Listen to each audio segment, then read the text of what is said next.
The sea was black that night, the kind of darkness that swallowed ships whole. No moon, no stars, only the distant rumble of engines and the endless breathing of the Pacific. Somewhere off the coast of Guadalcanal, two massive American battleships cut quietly through the water. The USS Washington, BB 56, and the USS South Dakota, BB 57, moved like shadows across the Solomon Sea. Their decks were dimmed, their crews tense. Every man aboard knew the same thing. The Japanese were coming. And if they found the Americans first, this night could end in disaster. The waters around Guadalcanal had already become a graveyard for ships. Sailors called it Ironbottom Sound. The name was not poetic exaggeration. Beneath the waves lay the wrecks of cruisers, destroyers, transports, and aircraft. Dozens of ships from both sides, resting silently on the seabed. Only a few nights earlier, the first great clash had erupted here. It had been chaos.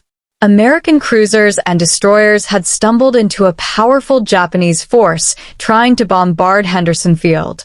The fight that followed was savage and confused. Ships fired at shapes in the dark.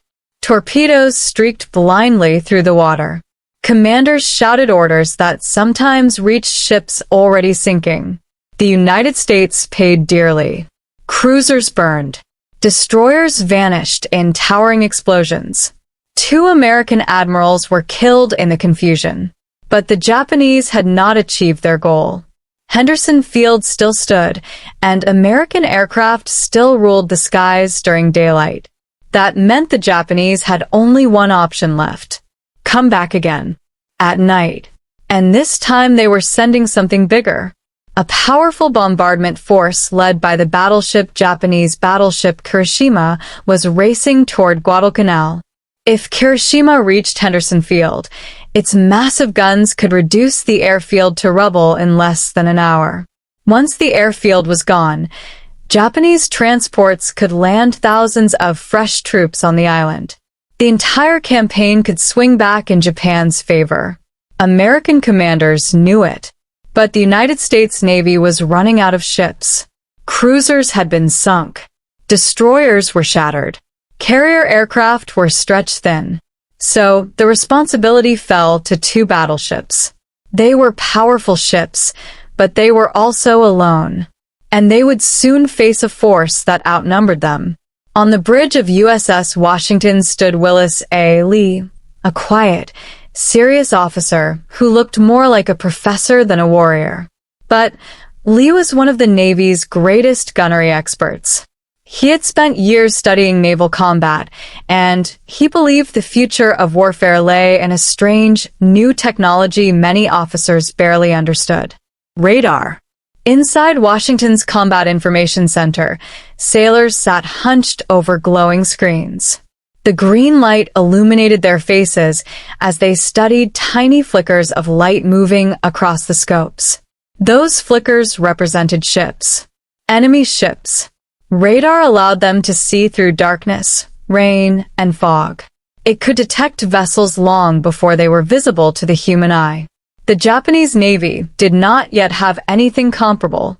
For Lee, this technology was the key.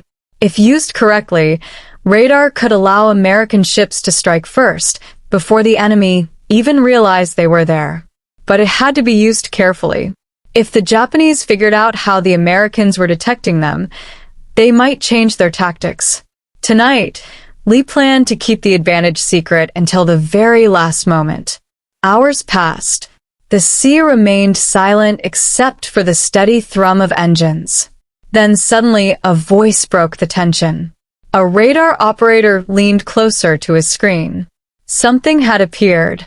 Multiple contacts, bearing north-northwest. More blips formed. Not one ship. Several. The operator swallowed. 2 columns, speed 21 knots, range 18,000 yards. The Japanese force had arrived. Lee listened calmly, a cigarette glowing between his fingers. He glanced toward Captain Glenn Davis beside him. "Well," Lee said quietly, "stand by." Here they come." Below deck, the message spread through the ship like electricity. Gun crews jumped into action. Washington's main battery consisted of 9 enormous 16-inch guns, each capable of firing a shell weighing more than a small car. These shells could punch through thick armor from miles away. But preparing them was no simple task. Inside the turrets, crews worked in tight, noisy compartments filled with machinery and hydraulic systems. Massive shells were hoisted into position.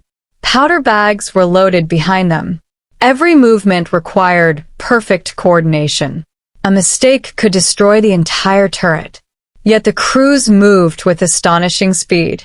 They had practiced this countless times. Up on the bridge, Lee watched the radar screen.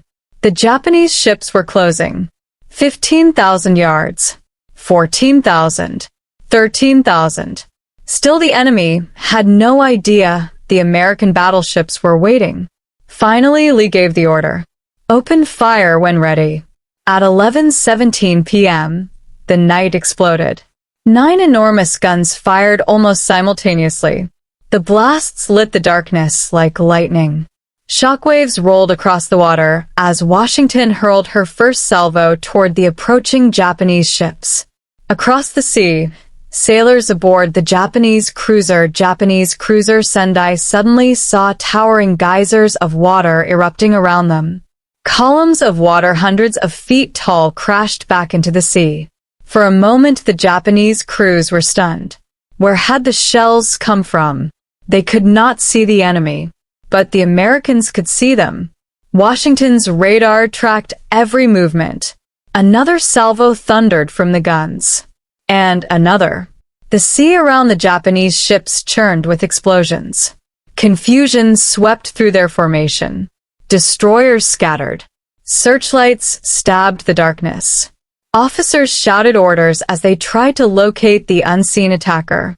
Meanwhile, the American destroyers screening Washington and South Dakota charged forward to engage. What followed was brutal. Japanese destroyers launched torpedoes with deadly accuracy. One by one, the American destroyers were struck. Explosions tore through the night. Within minutes, the destroyers USS Walk, DD-416, USS Preston, DD-379, and USS Benham, DD-397, were sinking or burning fiercely. The screen protecting the battleships was gone. Now Washington and South Dakota were exposed.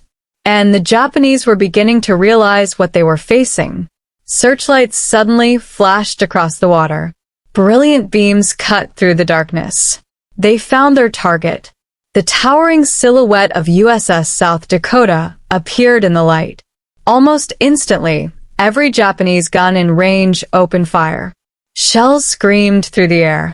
Explosions erupted across South Dakota's superstructure. Metal twisted. Antennas shattered. Fires broke out along the deck. Then disaster struck. A cascade of electrical failures plunged the battleship into darkness. Radars went offline. Communication systems failed. For a terrifying moment, the ship was almost blind. Yet South Dakota kept fighting. Her gunners returned fire whenever they could see a target. But the ship had become the center of attention for the entire Japanese force. Shell after shell slammed into her hull. More than 24 hits tore into the battleship. Flames spread across the upper decks.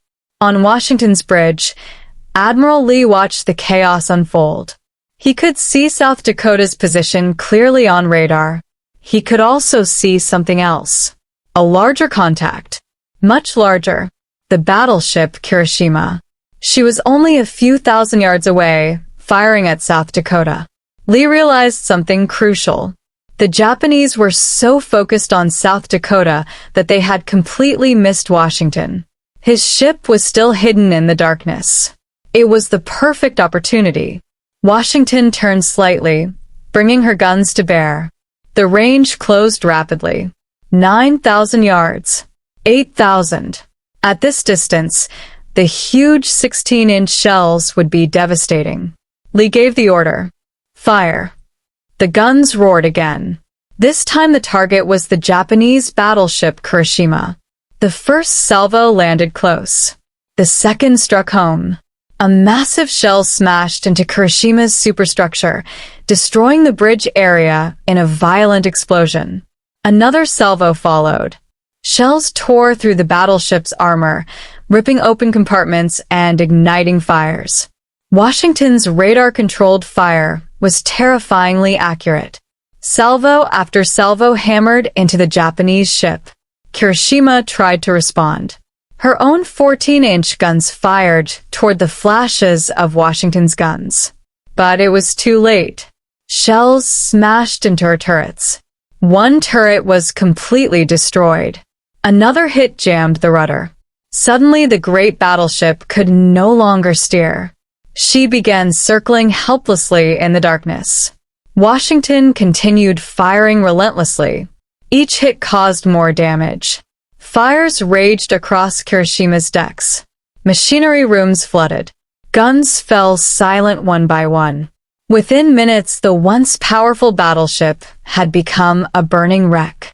Finally, the Japanese commander ordered the crew to abandon ship. Slowly, fatally wounded, Kirishima began to list. Water poured through shattered hull plates. Then the battleship rolled over and slipped beneath the surface. Around her, surviving Japanese ships turned away and fled into the darkness. The battle was over. Admiral Lee ordered Washington to withdraw.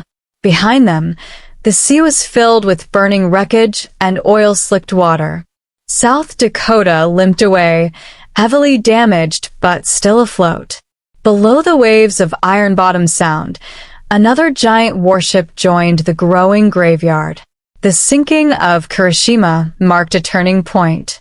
Without their bombardment force, the Japanese could not destroy Henderson Field. Without that destruction, their reinforcements could not land safely. The balance of the Guadalcanal campaign had shifted. For the first time in the Pacific War, a Japanese battleship had been destroyed in a gun duel with another battleship. But the victory represented something even bigger. Technology had changed naval warfare. Radar had allowed Washington to detect the enemy first, aim accurately in complete darkness, and destroy a powerful opponent that never fully understood what had happened. Admiral Willis, Lee had proven that the future of naval combat belonged to those who could see the enemy first, even in the darkest night. And in the silent depths beneath Ironbottom Sound, the wreck of Kirishima became a permanent reminder of that moment when invisible waves of radar changed the course of a battle, and perhaps the entire war in the Pacific.